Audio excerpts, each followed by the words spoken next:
Shri Satcharitra Sadguru Sai Maharaj Ki Jai.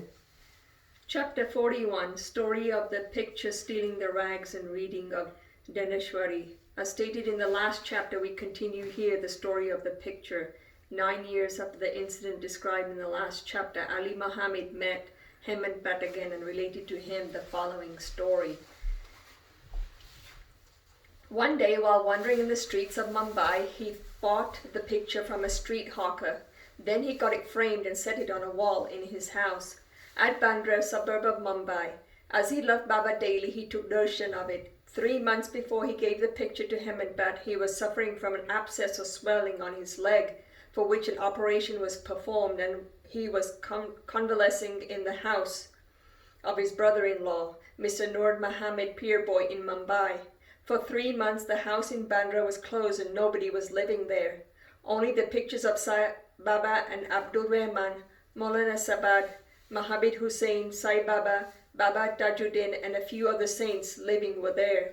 The wheel of time did not even spare these. He was lying sick and was suffering in Mumbai. Why should the pictures suffer there in Bandra? All the pictures met their end, but how Sai Baba's picture escaped it nobody had been able to explain to me up until now. It shows the all-pervasiveness, omnipresence of Sai and his inscrutable power. The story goes like this. He had a small picture of Saint Baba Abdul Rahman from Muhammad Hussain, Tariyapatam, many years ago. He gave it to his brother-in-law Nur Muhammad Peerboy, and it was lying on his table for 8 years. Once Peerboy took it to a photographer and got it enlarged to life size and distributed copies of the same amongst his relations and friends, including Ali Muhammad, who fixed it up in his Bandra house. Nur Muhammad was a disciple of Saint Abdul Rahman, and when he went to present the picture to his guru in an open darbar held by him, the guru got wild and ran to beat him and drove him out. He felt sorry and dejected. He also thought that he spent so much of money and incurred his guru's displeasure and wrath as his guru. Baba Abdul Rahman did not like image worship. He took the enlarged picture of Baba Rahman with him to Apollo Bunder, and after hiring a boat took it and immersed it in the sea. He requested the friends and relations to return their copies, and after getting them, 6 in all, back and then immersed in Bandra Sea. At this time Ali Muhammad was in his brother-in-law's house. He was told by him that his suffering would come to an end if he would soon immerse the pictures of the other saints also in the sea. On hearing this, Ali Muhammad sent Mehta, his manager, to his Bandra house and got all the pictures of the saints in the house to be thrown into the sea. When Ali Muhammad returned home after 2 months, he was surprised to find Sai Baba's picture on the wall as before. He did not understand how Mehta took away all the pictures except his. He immediately took it out and kept it in his cupboard, fearing that if his brother-in-law saw it, he would do away with it. While he was thinking how it should be disposed of and would keep it with care, Sai Baba himself, as it were, suggested to him that he should see and consult Mulanin Ishmu Mujawar and abide by his opinion. He met the Mulana and told him everything.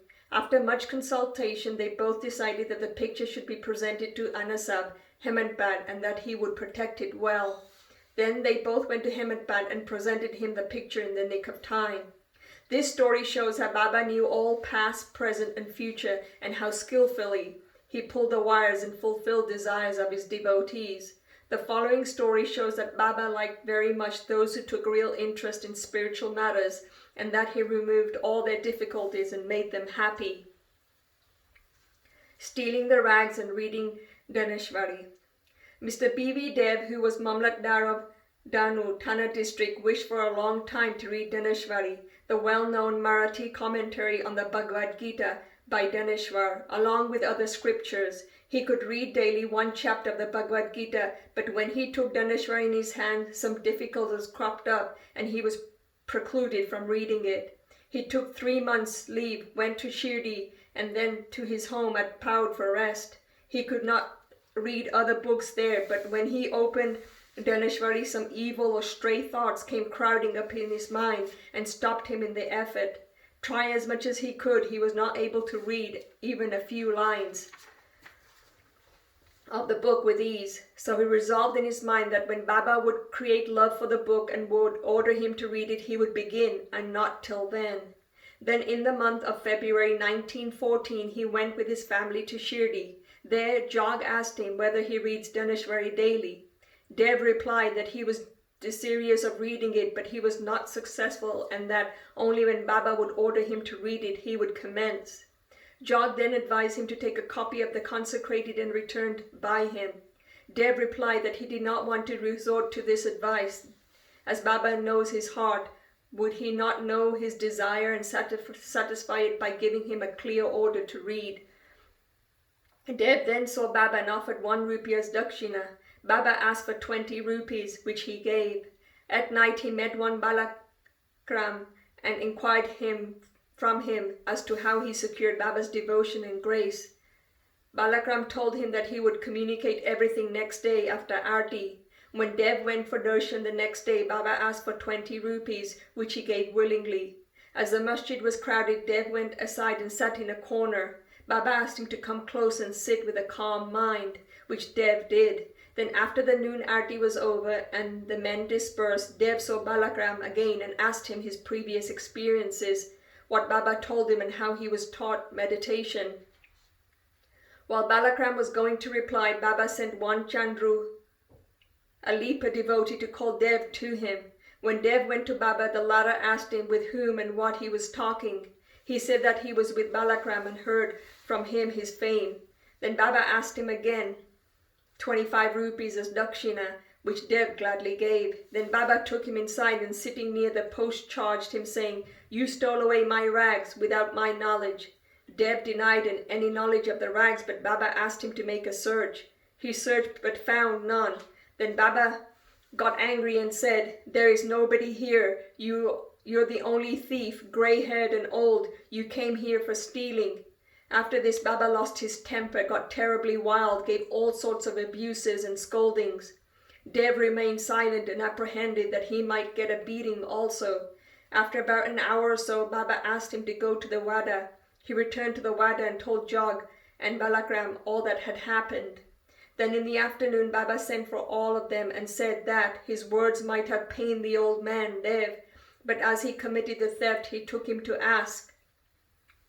Then Baba asked again for 12 rupees. Dev collected the amount, paid it, and prostrated himself before him. Then Baba said to him, "Go on reading the Pothi Dhaneshwari daily. Go and sit in the Vada. Read regularly every day, and while reading, explain the portion read to all with love and devotion.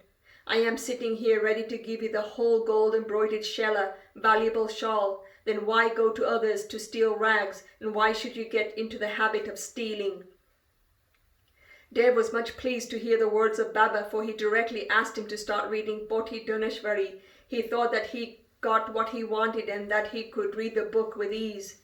Thenceforth, he again prostrated himself before Baba and said that he surrendered himself to him and that he should be treated as a child and be helped in his reading. He realized then what Baba meant by stealing the rags. What he asked Balakram constituted the rags, and Baba did not like his behavior in this respect. As he was ready to answer all his questions, he did not like him to ask others and make unnecessary inquiries, and therefore he scolded him. Dev thought that he really did not scold him, but taught that he was ready to fulfill his desires, and there was no use asking others in vain. Dev took these scoldings as blessings and went home satisfied and contented. The matter did not end here. Baba did not stop with only issuing an order to read. Within a year, he went to Dev and inquired about his progress. On 2nd April 1914, on Thursday morning, Baba gave him a dream. He sat on the upper floor and asked him whether he understood the Pothi. "No," answered Dev. Baba said, "Then when are you going to understand?" Dev burst into tears and said, "Unless you shower your grace, the reading is mere burden and the understanding is still more difficult." Baba told, "While reading you make haste, read it before me in my presence." Dev asked, "What shall I read?" Baba said, "Read Adhyatma, spiritualism."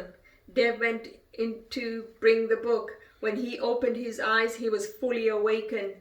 We leave the readers to imagine and what ineffable joy and bliss Dev felt after this vision.